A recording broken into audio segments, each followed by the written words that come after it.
Hi friends, welcome back. Jagannath मंदिर की भविष्यवाणी ने हिलाई दुनिया। आ रहा है हिंदू राज। ओए होए, जगन्नाथ टेम्पल। चलो भविष्यवाणी, चलो वीडियो शुरू करते हैं। वीडियो शुरू करने से पहले अगर आप चैनल पर नए हो और आपने अभी तक सब्सक्राइब नहीं किया तो जल्दी से पहले सब्सक्राइब के बटन और बेल आइकन को क्लिक कर लो ताकि आपको हमारे सारे न्यू वीडियोस के नोटिफिकेशन मिल जाए जैसे हम अपलोड करें। अगर आपको वीडियो पसंद आता है प्लीज लाइक एंड शेयर। चलिए शुरू करते हैं।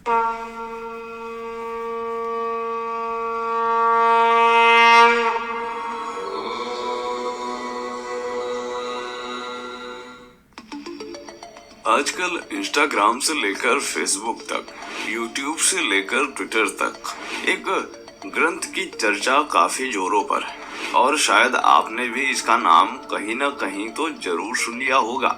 जी हाँ, हम बात कर रहे हैं संत अच्युतानंद दास जी द्वारा लिखित भविष्य मालिका। कहा जाता है कि संत अच्युतानंद दास जी ने अपनी योग शक्ति के बल पर भविष्य मालिका ग्रंथ को रचा था। और आपको बता दें कि यह कोई एक पुस्तक नहीं है मित्रों। आज भविष्य मालिका नाम से 21 लाख किताबें। ये ग्रंथ ओडिशा में जगन्नाथपुरी के मठों, मंदिरों और महंतों के पास अलग अलग रखे हुए हैं। लेकिन अच्युतानंद दास जी ने 318 पुस्तकें भविष्य पर लिख डाली हैं और इन पुस्तकों को अच्युतानंद मालिका नाम से जाना जाता है। हालांकि उनके नाम पर अब कई झूठी भविष्यवाणियां भी प्रचारित की जा रही हैं, जो कि भविष्य मालिका में लिखी ही नहीं है। भविष्य मालिका के अनुसार धरती 3 चरणों से गुजर रही है। पहला कलयुग का अंत होगा, दूसरा फिर महाविनाश होगा और तीसरा एक नया युग आएगा। तो आज के इस वीडियो में मैं आपको बताने वाला हूँ कि क्या जगन्नाथपुरी धाम खत्म हो जाएगा, क्या मुख्यमंत्री योगी भारत के प्रधानमंत्री बनने वाले हैं, क्या रूस हिंदू राष्ट्र बनेगा, क्या पाकिस्तान की ये दुर्दशा पाकिस्तान के अंत पर खत्म होगी। ये सारी बातें मैं आज आपको भविष्य मालिका से बताने वाला हूँ और यकीन मानिए यह वीडियो देखकर आप हिल जाएंगे। सबसे पहले मैं आपको भविष्य मालिका की 21 भविष्यवाणियां बताने वाला हूँ, जिनमें योगी के प्रधानमंत्री बनने, रूस के हिंदू राष्ट्र बनने, चीन के खत्म होने और इसी तरह कई महत्वपूर्ण भविष्यवाणियां शामिल हैं। और फिर आपको बताएंगे जगन्नाथपुरी से मिले कलयुग के अंत के संकेत भी। तो चलिए शुरू करते हैं आज का वीडियो। मेरा नाम है धीरेन्द्र और आप देख रहे हैं द साइंटिफिक हिंदू। वीडियो में आगे बढ़ने से पहले कमेंट में जय जगन्नाथ अवश्य लिखें।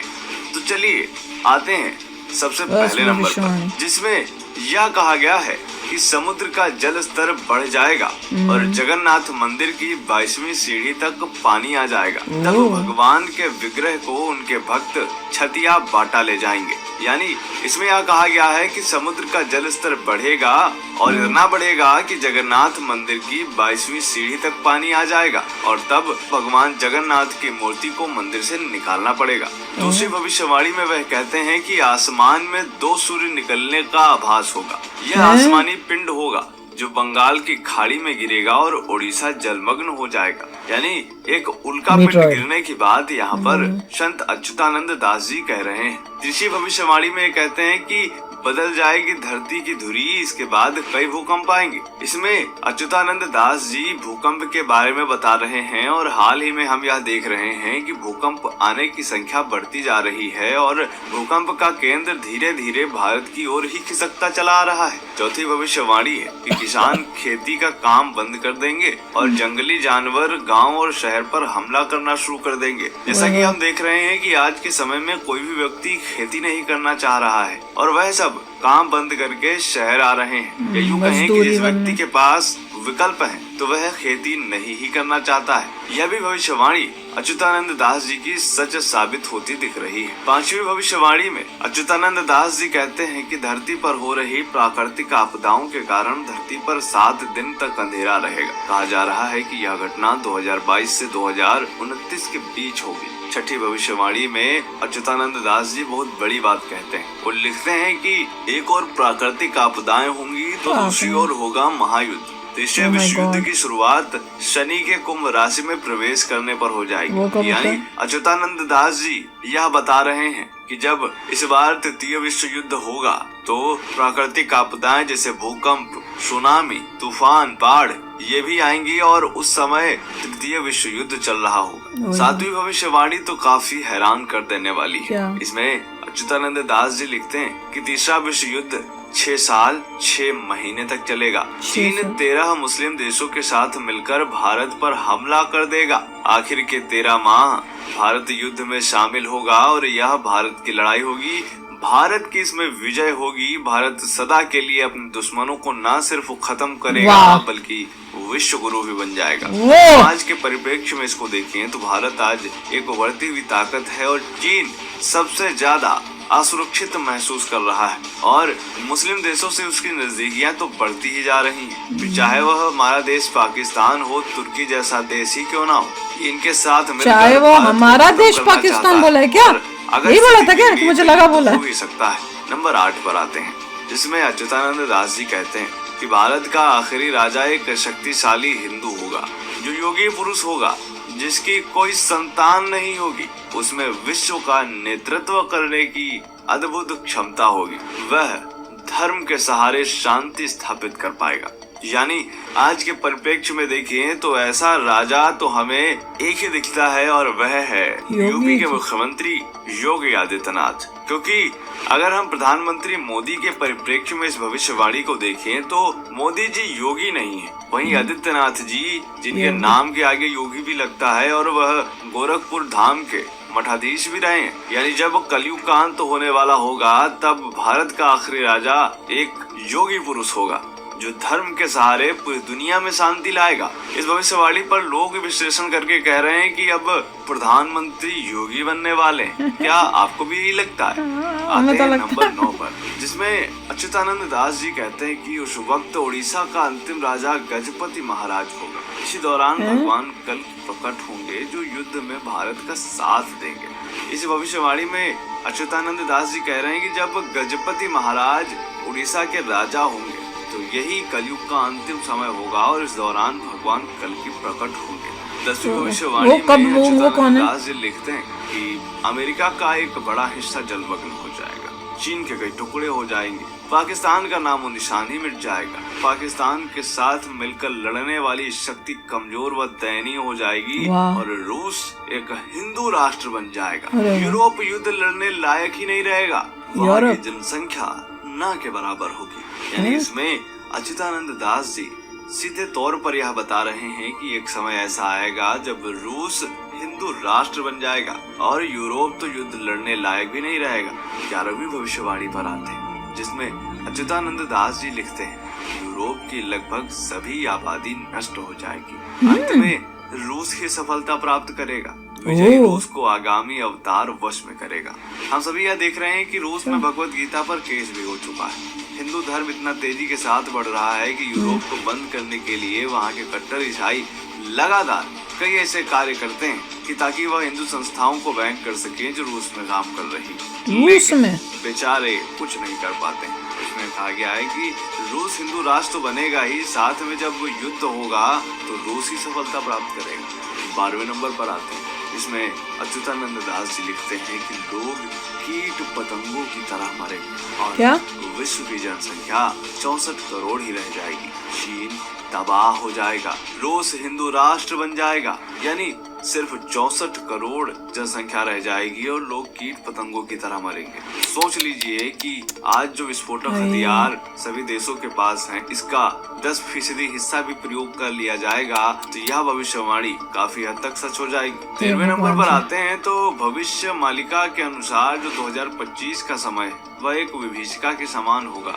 वही लोग बचेंगे जो सत्य और धर्म के मार्ग पर चलेंगे। अर्थात अच्युतानंद दास जी लिख रहे हैं कि 2025 का समय लोगों के लिए सबसे कठिन होने वाला है, इसलिए सभी को सत्य और धर्म का आचरण करने की आवश्यकता है। नंबर 14 पर आते हैं जिसमें कहा गया है कि शनि के मीन में जाने से वह 2.5 वर्ष तक रहेगा और एक संत के हाथों में देश की बागडोर इस समय होगी जो अविवाहित होगा। फिर से यहाँ पर एक अविवाहित पुरुष और संत की बात की जा रही है। तो योगी जी हैं, यहाँ पर मोदी कंफ्यूजन ये है कि कुछ योगी लोग जी हैं। इन्हें प्रधानमंत्री मोदी से जोड़ते हैं, तो कुछ लोग इसे प्रधानमंत्री योगी से योगी जोड़ते हो। हैं। नंबर 15 पर आते हैं, जिसमें यह कहा गया है कि जगन्नाथपुरी को जोड़ने वाले एक राष्ट्रीय राजमार्ग का निर्माण होगा। उड़ीसा का अंतिम राजा एक बालक वृद्ध होगा, यानी बाल बुद्धि होगा।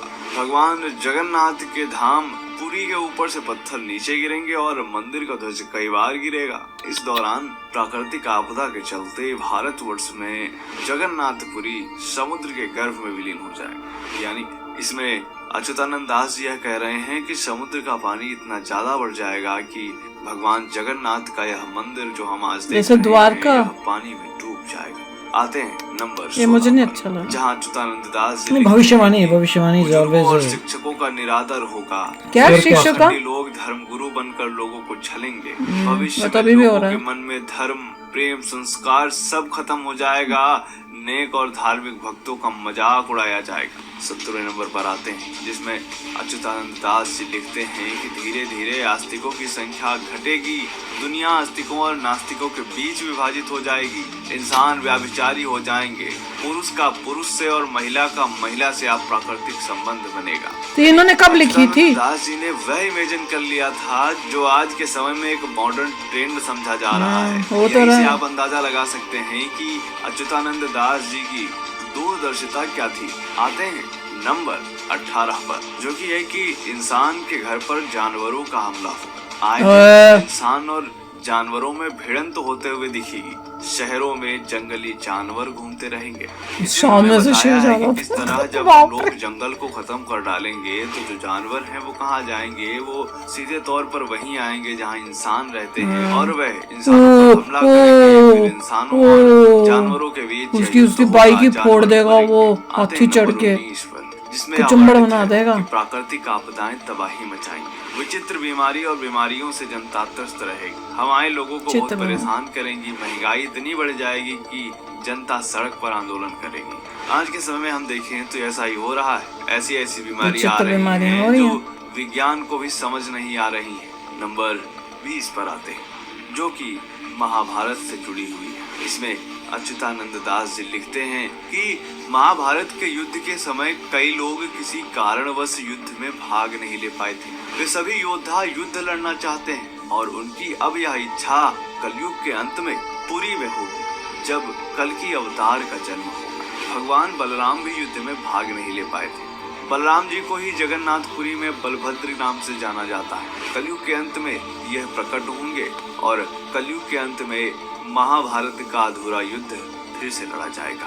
तो दोस्तों, ये थी वह 20 भविष्यवाणियां जो भविष्य मालिका में वर्णित है। बाप रे, पहले मुझे बताओ कितने पहले लिखी हुई थी, कितने सालों सालों सालों पहले, तो फिर पर समझ में आएगा मुझे। क्योंकि अगर बहुत बहुत बहुत सालों पहले देखिए ऐसा ही है, तो जिन जिन लोगों ने आज तक फ्यूचर देखा है उनमें से कई चीजें सही रही हैं, कई नहीं रही।